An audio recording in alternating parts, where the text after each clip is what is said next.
Hey guys, welcome to No Items, the weekly podcast by Team Solidarity. Hello. This is Artie. This is M2. And we're here today to talk about a rather topical subject this week. Bayonetta.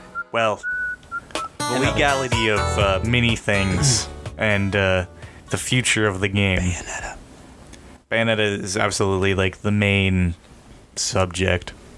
If there is a main subject in this, it's Bayonetta in singles and Cloud in doubles. Do we get... Here's a question. Do we get Bayo Beta, or do we advance the Bayo meta by getting rid of Bayonetta? Bars. Alright, so... I'm just saying, man. I'm just saying. You're really going to start off the podcast with that? That's exactly how I'm going to start it off, yeah. So... Frostbite definitely isn't the only tournament that sparked this conversation, but it is the latest and maybe the greatest. Well, Frostbite had the situation where three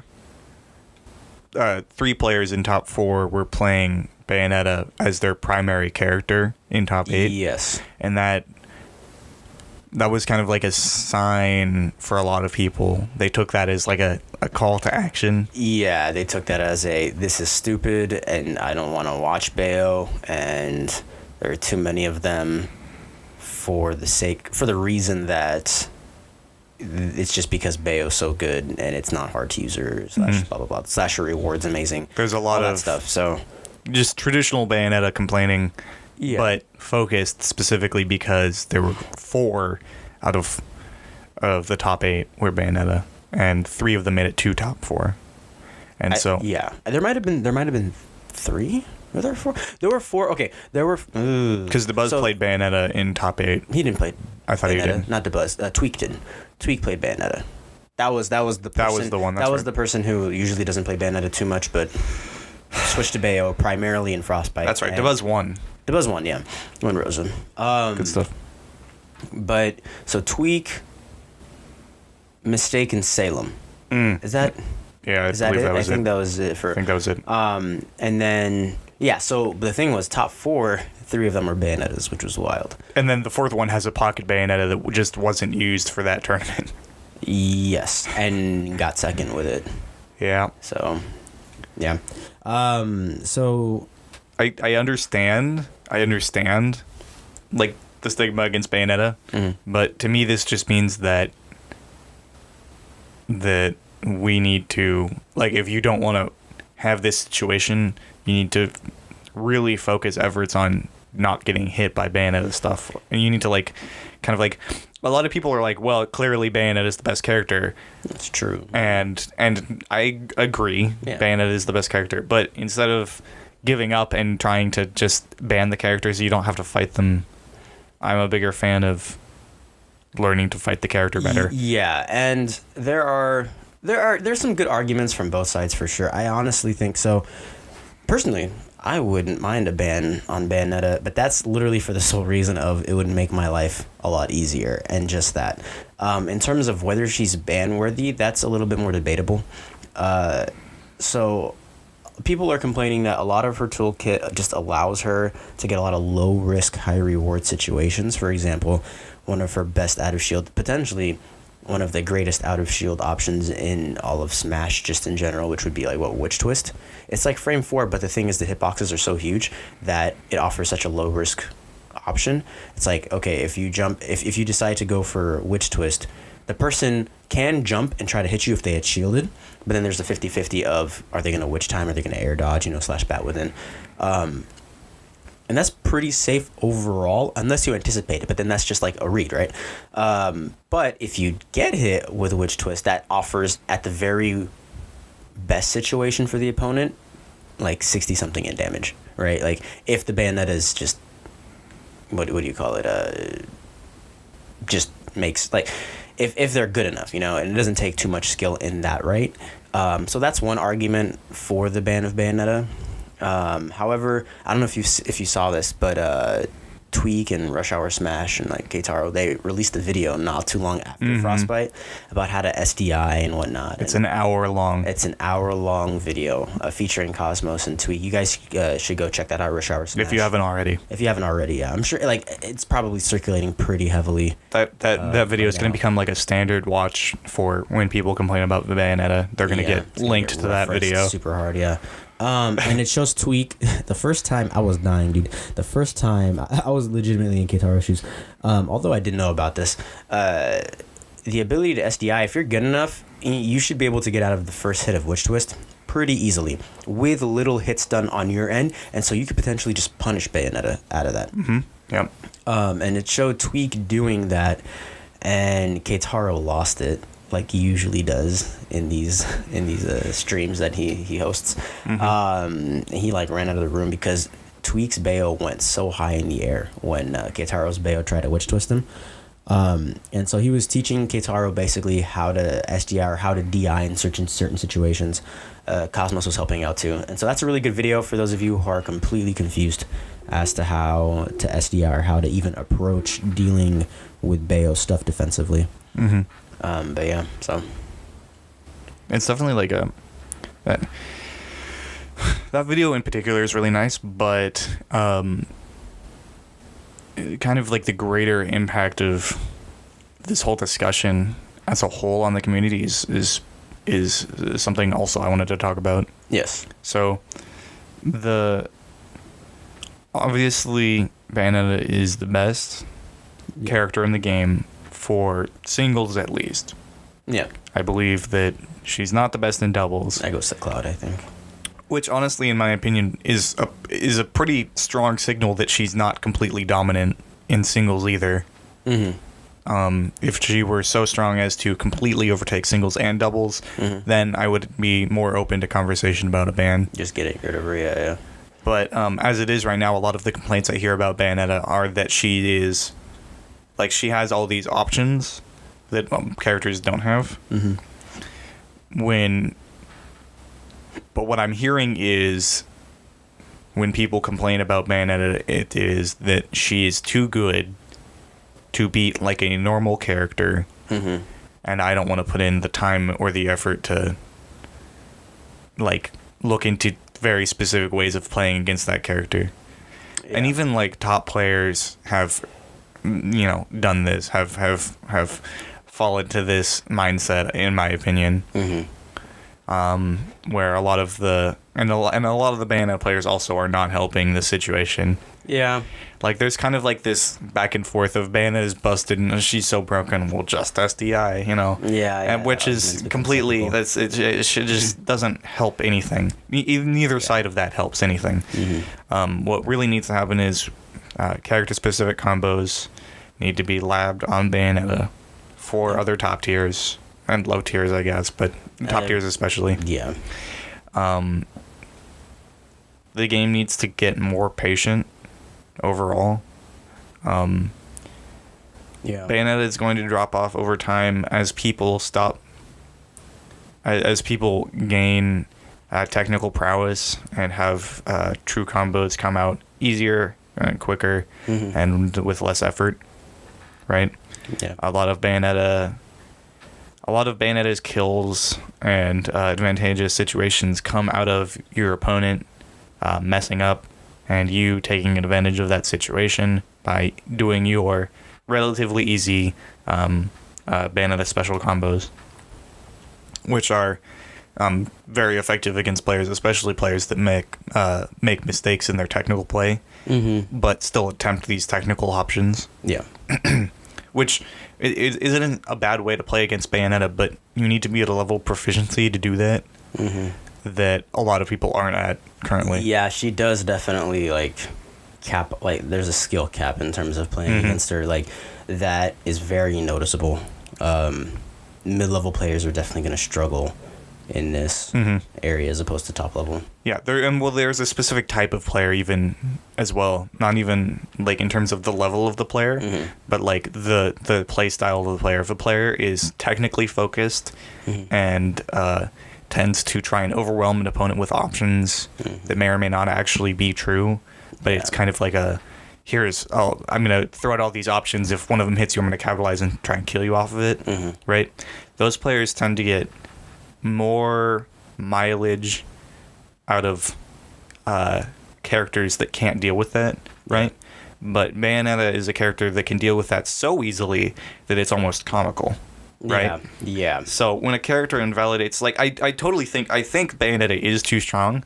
I just don't think that she's strong enough to warrant a ban. And not only because of what I've said before, where she's overrated to a degree, even if she is still the best, but also because it would divide the community in a way that's not healthy for the game. Yeah, and even like banning Bayonetta wouldn't just get rid of all the Bayonetta mains. It would get rid of everybody who wants to like support the people's ability to play whatever character they want. It would get rid of people who enjoy Bayonetta as a character, which they exist. They just don't talk about it because every time they do, they get shut down by everybody else. Yeah, they definitely exist. Yeah, those people do, for sure. And it would also like get rid of people that like play the game casually, right? And they go to their first tournament, they play Bayonetta at home, even if they're bad, and they're told they can't, right? Oh, that'll be like, oh, I'm out, man. Oh, okay. I guess I won't play. You know? Like, banning a character creates, no matter what community you're in, it creates one community that becomes more exclusive over time. Yep. That splits stuff up. And one thing that Smash 4 does not need right now is a split in the community, because right now we have a healthy number of players. But if that number were to be like cut in half, which I don't think it would be half, I think it would be more like 70-30, where 70% would continue playing the game without Bayonetta, and 30% would probably drop off. Yeah. Just 70% of our population. Can you imagine Genesis this year? We had around 3,000. I think it was like 2,900 people. There was like a 30% drop from Genesis between Genesis 4 and 5. Yeah, I'm not mistaken. But I mean, that's not my point. But a 30% drop from 3,000, that means you're losing like nearly 1,000 people. Yeah. That's a lot. Which is a lot. That's a lot. You're losing 33% of your audience is 1,000 from 3,000. Yeah. And where that's... are you getting the 3,000 number from? That's the number of entrants for Genesis 5 total. In Smash 4, Melee.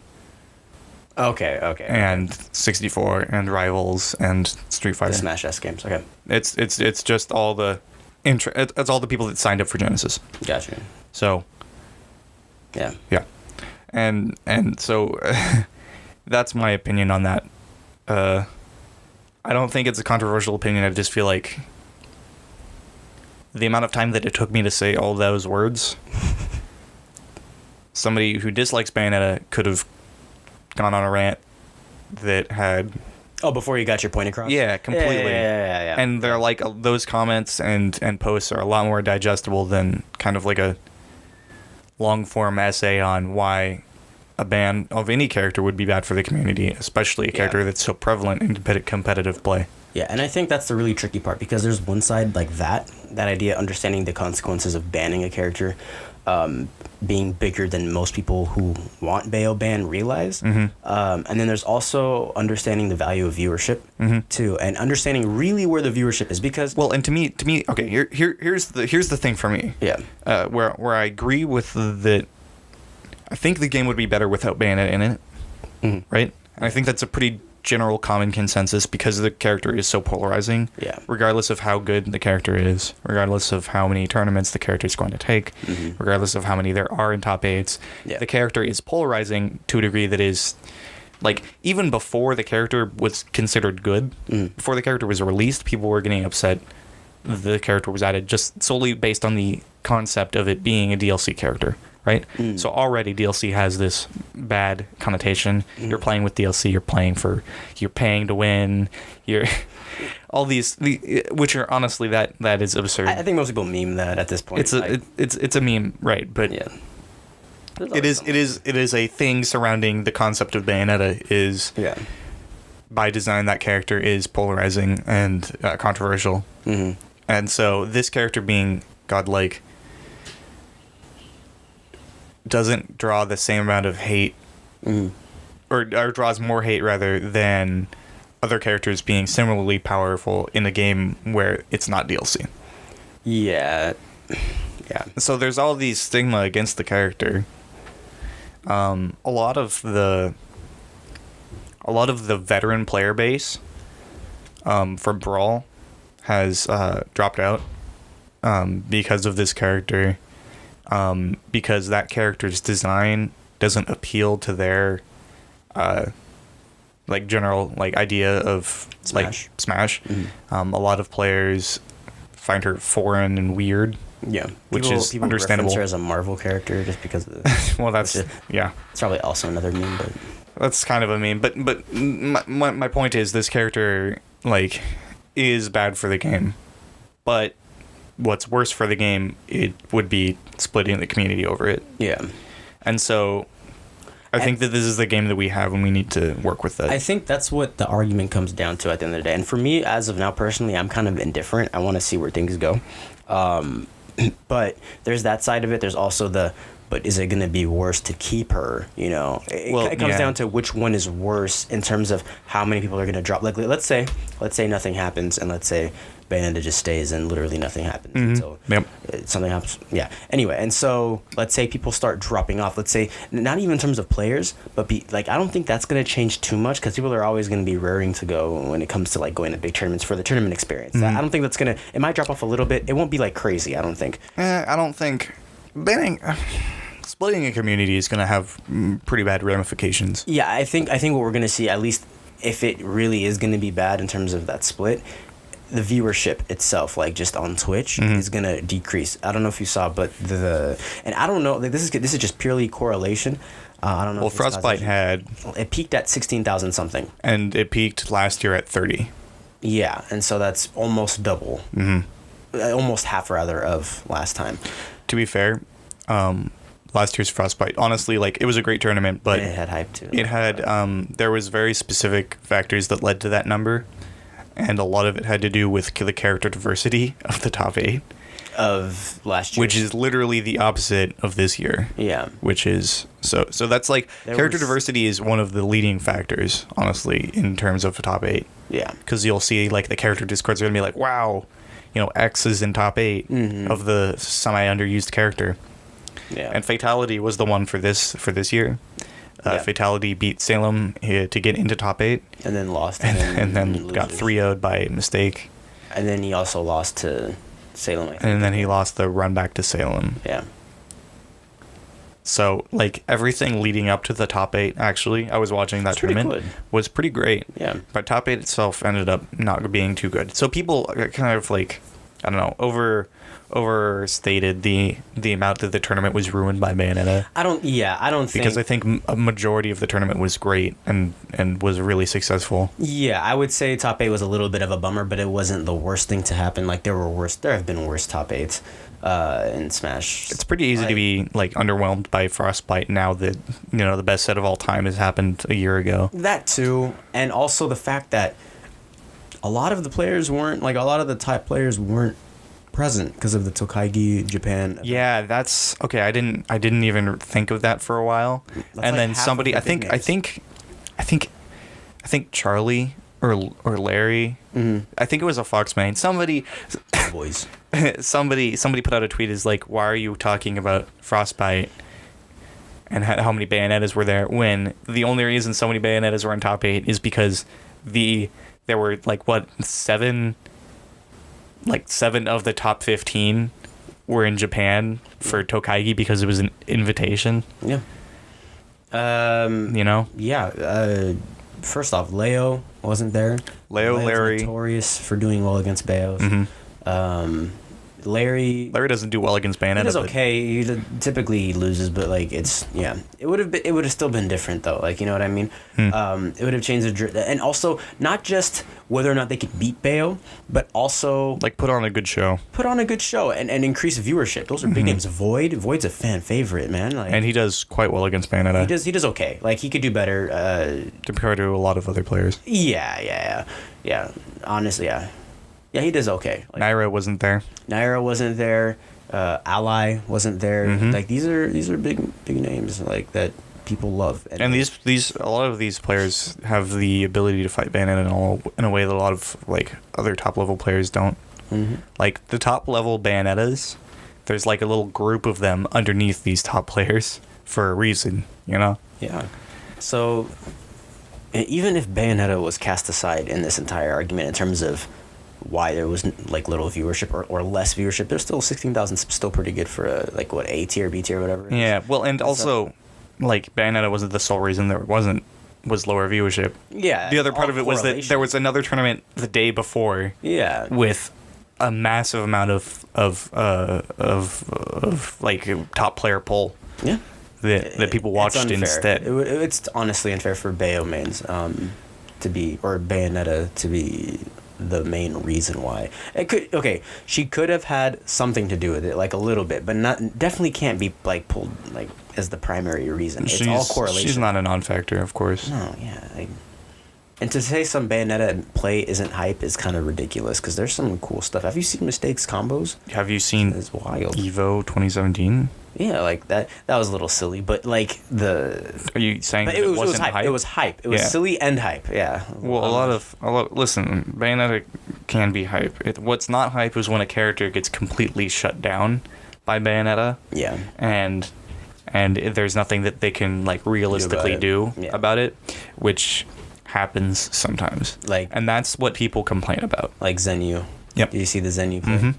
He lost his stock and then got hit with the back end of side B, and then died for it at 0. Yeah. And that is a thing that will happen. And here's the thing about that, right? Okay, so a lot of the complaining about Bayonetta is that she gets wins for no reason, right? Yeah. Or with no skill. And honestly, it is most of the time it is the fault of the person who got hit. Yeah. You know, you have to be aware of the capabilities of the character. And I think that's what people don't like too. Like having it, like her being the only one to deal with this, to have to worry about something like that big. And then also the counter argument that I heard about the whole SDI thing is, honestly, it's a good thing to do. Like it's a viable option. Obviously, SDIing will save you if you know how to SDI. But the idea of, like, for example, when Tweak told Gyutaro to uppy him and then he SDI'd really well out of it, optimally, I think. There's a difference between knowing your opponent's about to do that and getting really good SDI because you anticipated it, because you told them, in that situation, versus getting punished super hard in a really fast-paced game, You're not ready for it. Your SDI is not going to be as clean. There's literally no way, unless you read it, you know what I mean? Unless you read it, it's not going to be as clean, and then it can lead to other things. We're going to have a set this year between two top players where the SDI is on point for the whole game, and people are going to see, like, the 20 Witch Twist, like, counterplay actually come out, and someone's going to the player's going to get wrecked for it. And it's going to be, and here's the thing, great, and it's going to be hype. That's going to be an exciting moment for the game. Yeah, and I think that's going to happen this year. We have quite a bit of time left, and people are really starting to like really get into character specific combos. We're really starting to get into, so like the metagame's actually starting to develop again, because there was a little bit of stagnation for a little bit where people kind of figured out the strengths and weaknesses of all the characters, but now that's kind of settled and it looks like we're not going to have any more patches. And the game isn't going to be ported over Switch for a while at least. I think it's going to happen. If it does happen, then great. If it doesn't, I think it's going to happen in June. The way that I'm thinking about it is it doesn't matter because right now we need to focus on the game that we have. Yeah. Right? It's going to happen. If it happens, I'm going to be happy because then I can throw my fucking piece of shit Wii U. Esports, but yes. We're not sponsored by Nintendo. The Wii U is garbage. Oh, no, I didn't mean that. I meant anyway. No, I know. Okay. I know. We're not sponsored by Nintendo, so we don't have to not swear. Yeah, okay, cool. Yeah, no, I honestly think I don't have a source, but I gained access to a source that had predicted a bunch of stuff for the Switch, like the initial games, and it was literally 100% accurate. Right. And so then they did it again, and there's some pretty obvious stuff that's going to get announced, and then Smash 4 Ultimate Edition is what it's called. Really? Yes. Smash 4 Ultimate Edition. That sounds Including vaguely all DLC. non-Nintendo. I mean, Nintendo's trying to branch out, you know what I mean? They're trying to make themselves feel more open. You know? I mean, they got NBA 2K. You want to buy NBA 2K18 for the low price of $48.99 on the Switch? Because I don't. But it's there. It's there is the point, you know? Personally, I wouldn't do it. But the idea of them branching out more. I'd be hype. I would absolutely buy a Nintendo Switch version of Smash 4. Here's what I'm actually looking forward to. Is this game is pretty fun. I like it a lot, but I'm excited for Smash 5. Same. Because this game has a lot of this game is, regardless of how fun it is or how competitively viable it is, this game has a couple problems that seem like they're not going to be fixed. Oh, they're not going to be fixed for this game. No. And I'm looking to maybe have them be fixed in a sequel, because a lot of them are engine based and design based rather than character based, right? Mm-hmm. Like just the concept of set, knockback, and rage interacting doesn't work well. I like rage as a mechanic, except for that set, knockback, and rage do not mix well, and that creates a lot of problems. Poor Sheik. Just blows up. Mewtwo too, honestly. It's stuff. There's a lot of characters that do not benefit from the universal mechanic that is supposed to help everybody, that is rage. And as a result, there are a lot of janky things that happen with that. Yeah. And so rage is one mechanic that I hope is fixed. The other mechanic that I hope is fixed is just the concept of not being able to tech. Yeah. You should always be able to tech, in my opinion. Mm-hmm. Even if you're against the wall, that's just a personal thing. If that's not the case, it's whatever, honestly. I don't think it was an intentional design choice. Yeah. With the exception of untechable spin. That's dumb too. That's also dumb. Because it's a chance thing. All of a sudden, the competition. It's another little. You have what is it, 20%? It's a 1 in 5 or 25. So either 1 in 5 or 1 in 4. After 100%. Anyway, yeah. So back to the concept at hand. Yeah. It is my unprofessional opinion that Bayonetta should not be banned. Yeah, I don't. For me, here's the thing. I'm indifferent, but as far as and I think my difference in opinion comes with the varying levels at which he's going to get banned. If it happens on a national scale, let's say if okay, so did you see that Valus and TLTC and all these other big name TOs are getting together? They're going to create a central governing force for Smash 4. That's good. Yeah, I mean, they're working on it, right? If they decide no Bayonetta, I'm gonna go with them. That's my decision. That's fine for me too. Right? I'll be okay, then our state can then do that. That's fine. If an individual region decides on their own, that I'm against. Yeah, because we need to either be unified or the game's gonna die. Yeah. And so whatever the majority's decision is what I'm going to support. And if Bayonetta gets banned, that's unfortunate. It's a bad time. It is bad for the community that Bayonetta is banned, but if she is banned, then it's something that we're going to have to deal with, right? Yeah. At which point I'm going to support the ban. Look, okay. As to support the community. If there's a national decision and there's a board, and I think it's a good idea that they're creating some sort of thing, as long as people respect the board's decision, right? And that's going to be the tricky part too. It's up to individual community leaders to make that decision for themselves and support, rather than the individual level.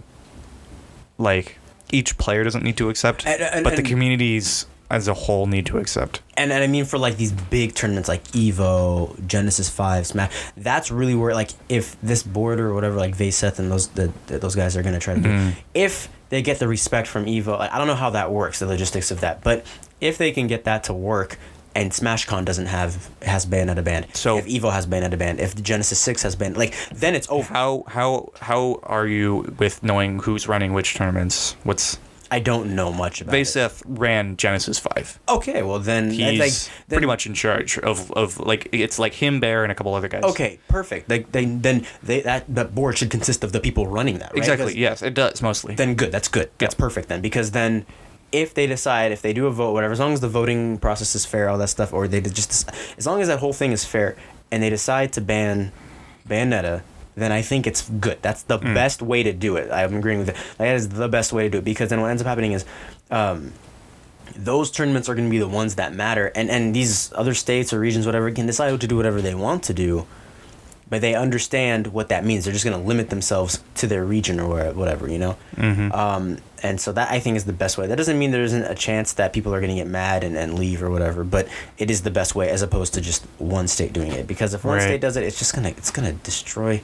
That state's chance of competing viably... It's going to drop so hard. Is just going to be removed. Because Bayonetta is such a huge influence. Yeah, it's going to just be removed, because Bayonetta is such an influence to the meta. It's going to hurt that state. So if a character...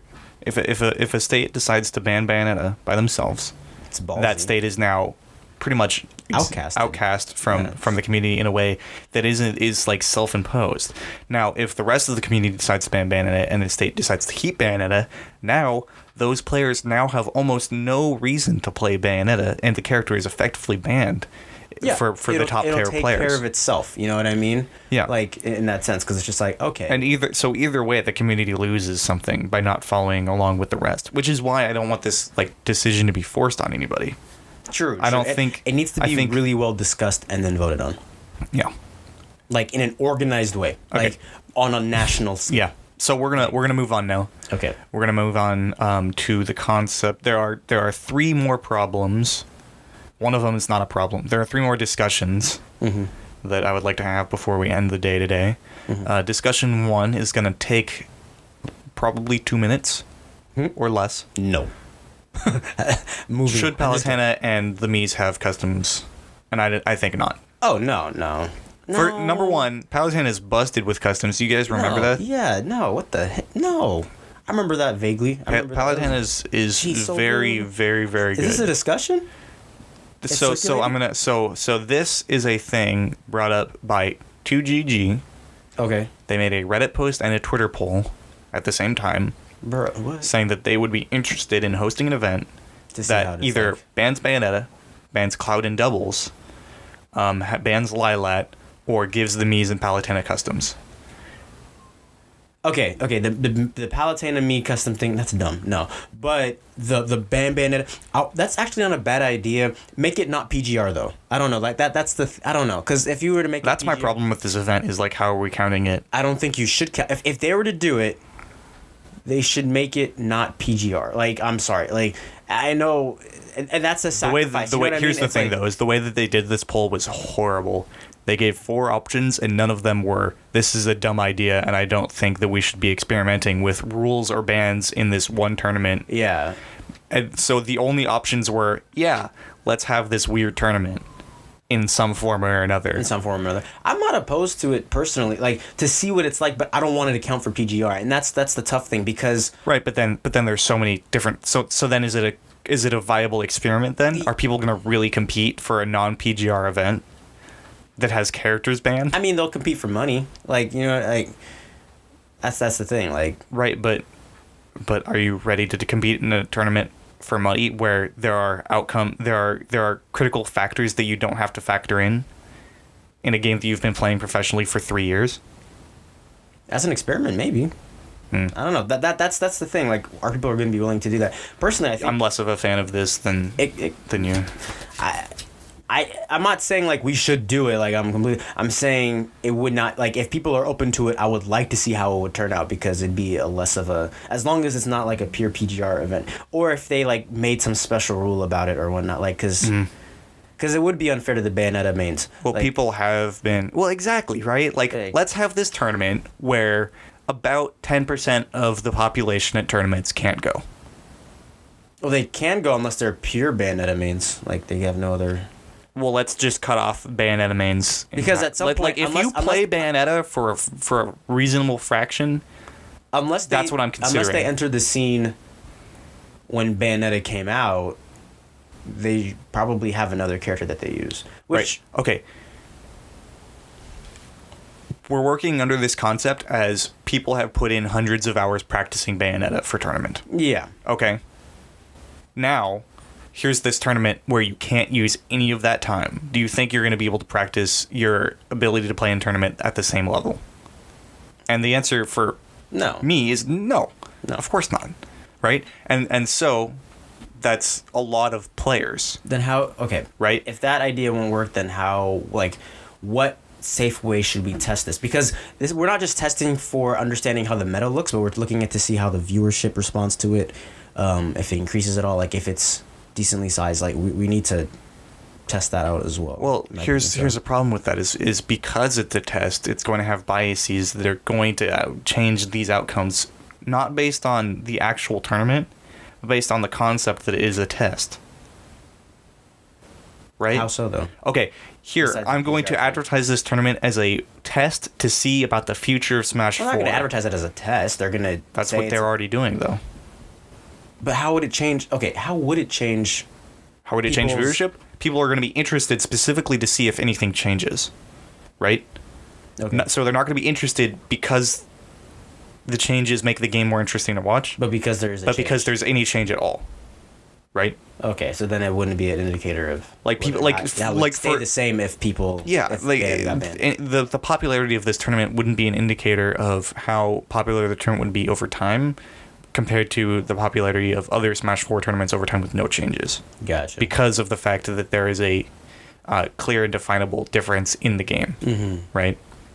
And that doesn't mean so what I would predict for that style of tournament would be that there would be a considerable viewer drop off over time. The more events that there There'd are, be a peak almost. Not I wouldn't say peak, but like there'd be a huge increase for that one tournament, and then it would potentially. and then it would just either drop off completely or pretty slowly drop off. Maybe like it might like we don't know, you know what I mean? But like I do agree though that the test idea I guess would be false. Like the viewership increase wouldn't be caused it wouldn't be by the meta change, but because of the it wouldn't be a good indication of It wouldn't be the actual reception of that it tournament. wouldn't be reliable. Mhm. Yeah. Okay. That makes sense. So then how would like I don't know. So let's move on. So the Bayonet the Palutena and customs for Palutena and me. customs Ease. nah. So that would make Brawler busted, Palutena busted, the other two characters not good. Still Dude, you know his brawler kills it like 54. with like a B or whatever it is. Yeah. Nah, dude. I was at Brand. Remember Brand? Yep. Champion Scrub. He had a Colon D. C colon. C colon, C right. colon. Thing's busted. It's so busted. It's super good. Super good. Not to mention the fact that custom use it's such a pain in the ass to set up. Yeah, because then it would take too much time. I don't know how fast. Like it wouldn't be that hard after like the first couple tournaments because everybody would just have it by then. But imagine like going to a local maining me Brawler, seeing that the customs aren't set, having to go through that whole concept, and then moving to a different setup and you have to do it again. That's just a pain in the ass. That'd be an inconvenience for sure. Customs were Nah, they're garbo in my Yeah. opinion. I don't It takes enjoy away it. from the esport. Like I don't it's enjoy just it. too many things, man. Like nah. just well, keep and it then you have to go simple. through like individual custom moves being banned. So, no, just drop that. That was no fun. Anyways, yeah, that's really not even a conversation. No. Banning Cloud in doubles. I'm okay with banning one Cloud. Yeah, I don't mind seeing A maximum of 2 Clouds per on different game teams. and 1 Cloud per team. Yeah, one Cloud per team. That's fine. Like the combo game with Clouds, whatever. Like the double Cloud is kind of ridiculous. I wouldn't be opposed to seeing a double Cloud ban. I wouldn't be. We were at a point at one Opposed. point. We were at a point where Pikachu Game & Watch was banned as a team because it was too good, And it got patched out. and it got patched out, so that didn't become an issue. So now people But we've already banned characters in doubles before, or specific or teams. specific situations. Yeah. This isn't. Here's the thing: if 2 Cloud mains get together and they decide that they want to do well in doubles, and they practice, and they're overall good players outside of doubles, they are going to be much more efficient at taking stocks. They're going to be much better at stalling out the game. They're going to be a lot better at team combos. Everything about Cloud, minus wall his out. recovery, can wall out really well. And even his makes him an recovery- amazing doubles character. He has huge hitboxes, pretty fast hitboxes as well. He has extremely high kill power. His team combos are amazing, and he's able to save your teammates pretty effectively with like Nair. Yeah. And so the problem here becomes that Four Clouds makes for a less interesting Really doubles boring meta. doubles. Yeah. Whereas if you just have one cloud per team, then doubles is still exciting with the cloud factor, I guess you could call it. Yeah. But not only that, but you also get variety in the teams that they use, which team, becomes the best. And then you get like interesting doubles teams where like MK Leo and Javi, right? Sheet Cloud. They're playing Sheet Cloud. That's amazing. Their team is ESAM MVD. They're using Pikachu Cloud, and when it becomes a problem is when like two players that are Cloud mains get together. That's not interesting to watch. And this to me is more of a viewership thing than Oh yeah. because like banning a character outright in singles means that character is dead. Yeah. Okay. Banning a specific team Doesn't mean they're dead. does not mean they're dead at all. No. Especially when that character is so good in doubles, like Cloud. So I would be open to banning just Doubles Cloud. two Clouds on one team. What about I agree with that too. What about double Bayonetta? Double Bayonetta? I think that's fine. Yeah, that's fine. It's fine. What about the viewership? That character is too slow.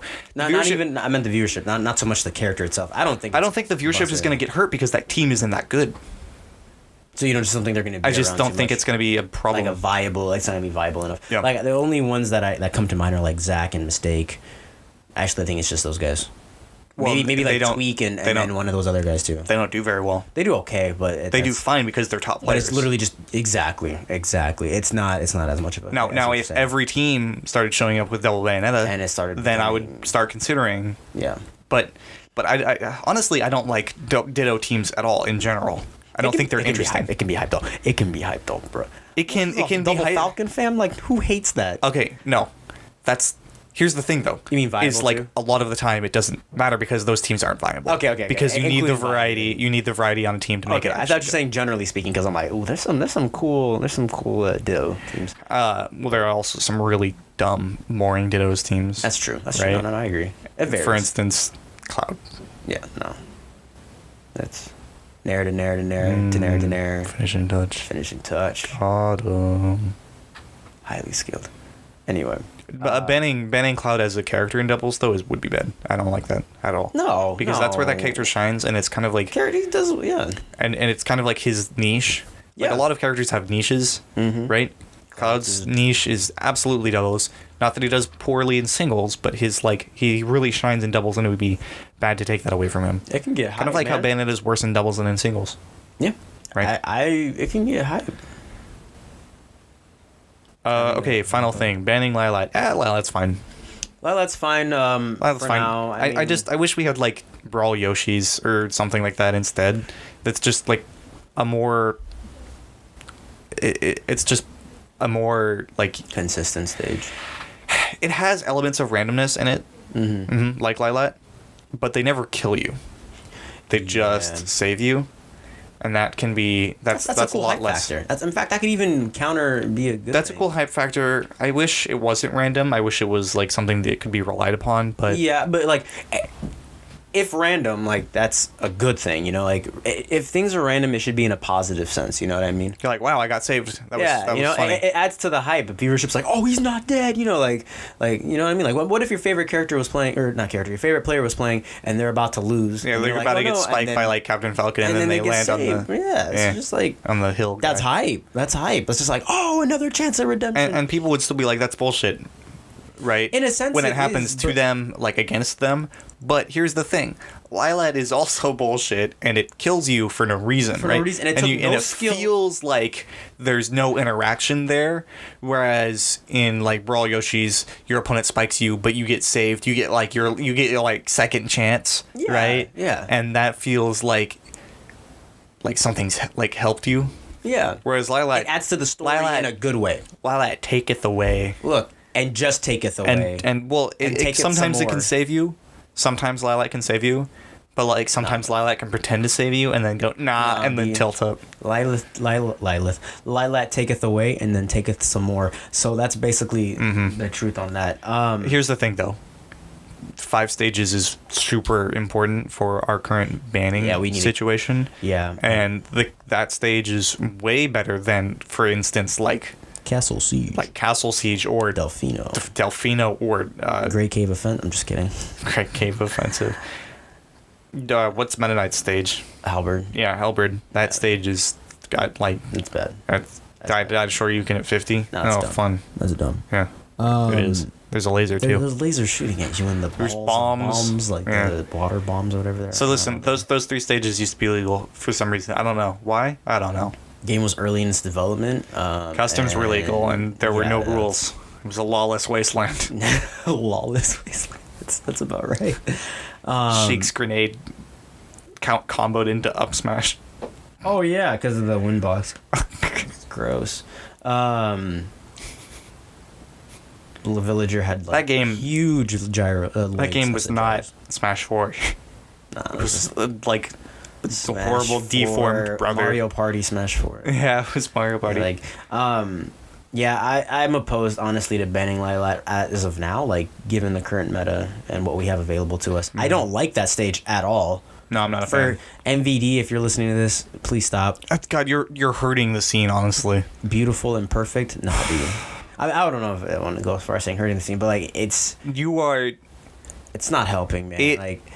Okay, people saying stuff like that while also complaining about other things in the game makes me angry.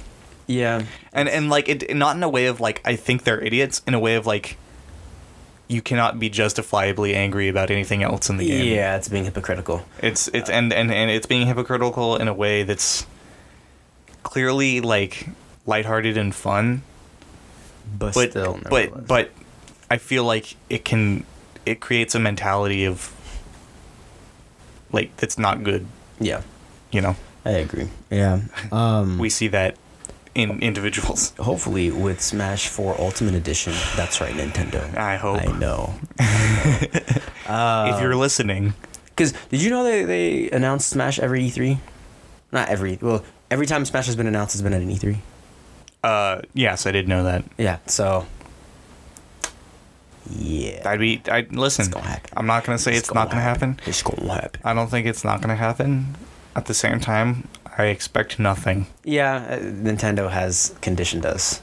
I expect nothing. I believe though. This is my last push, I expect there to be a Smash like ball thing. And then it's gonna be Nintendo Labo. Brawlhalla. No, it's gonna be Nintendo Labo. It's gonna be like, look, here's the Smash Brothers version. I'd be so mad.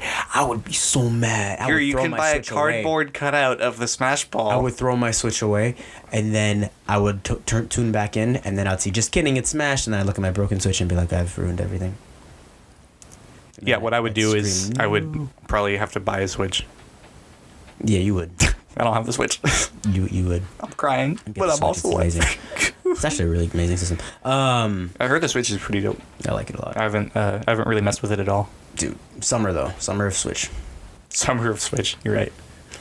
I was gonna say something. Oh yeah, with that, hopefully they add new stages, or they add the stages from the 3DS version of Smash. Yeah, because that's the case, then we get Brawl Yoshis and we good. Be over. We good. That's all I wanted. Then, all right. Then we could kill Lilac. And watch it. See, now the problem is that Lilac has reached a meme status, at which point the community some of the community would actually like resist banning Lilac. Do you think it's reached? Depends. Do you think it's reached that meme-like status? Other factors too. There's also we'll see. A lot of it has to do with what we're going to see between now and E3. Or do you just think, terms of tournaments? Or do you just think we would add Brawl Yoshis and keep Lilac? Maybe just keep them both. But honestly, what we're going to see, like the tournaments that happen between now and E3 are going to be very important. Granted that Smash Ultimate Edition, it's called, comes out. I want Pokemon Stadium 2.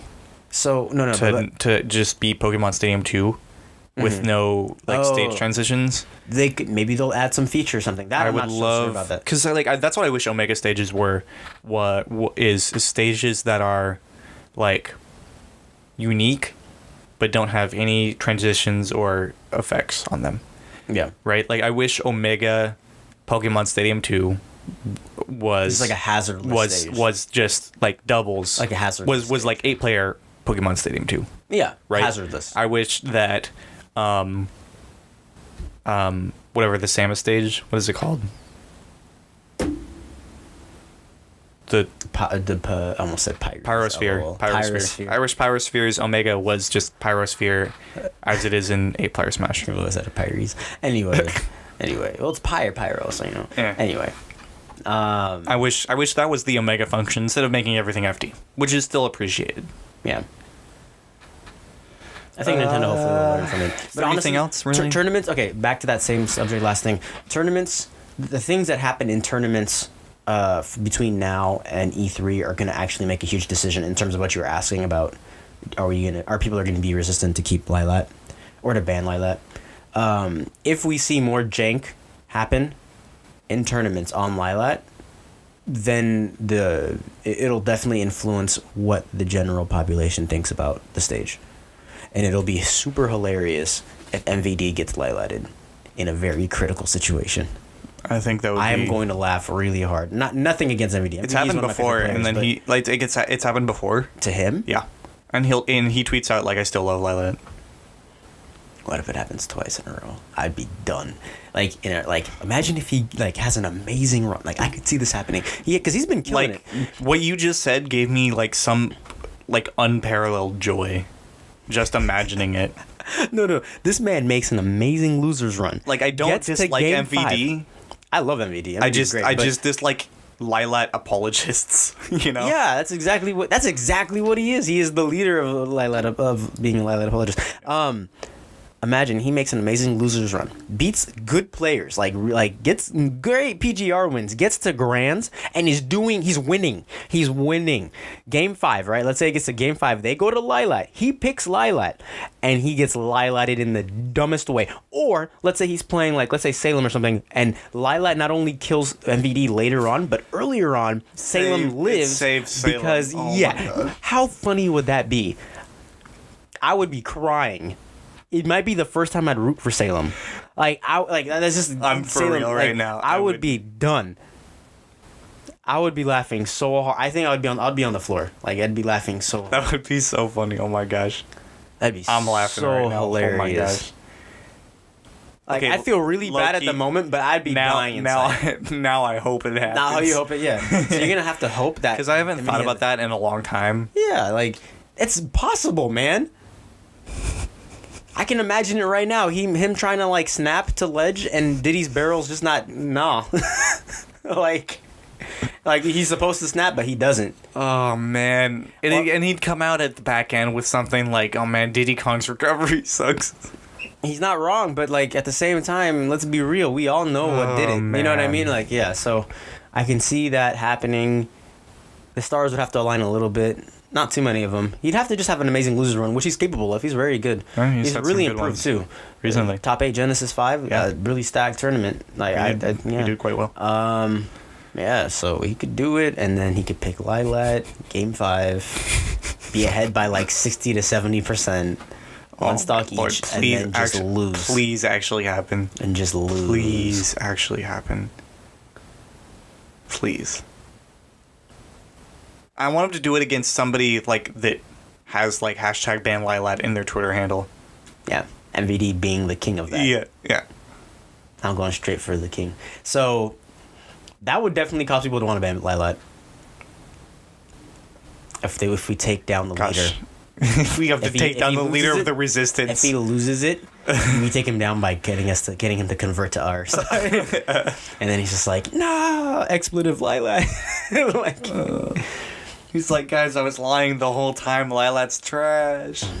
That's it. I've tried to defend this woman for so long. I've had it. I'm filing for a divorce. Lylat. Oh, man. You get nothing out of this settlement. Except my busted barrels. All right. Anyway, and my broken spirit. Anyway. This has been No Items. Yup. Thanks for listening, guys. Yeah. We'll see you next week. Yeet.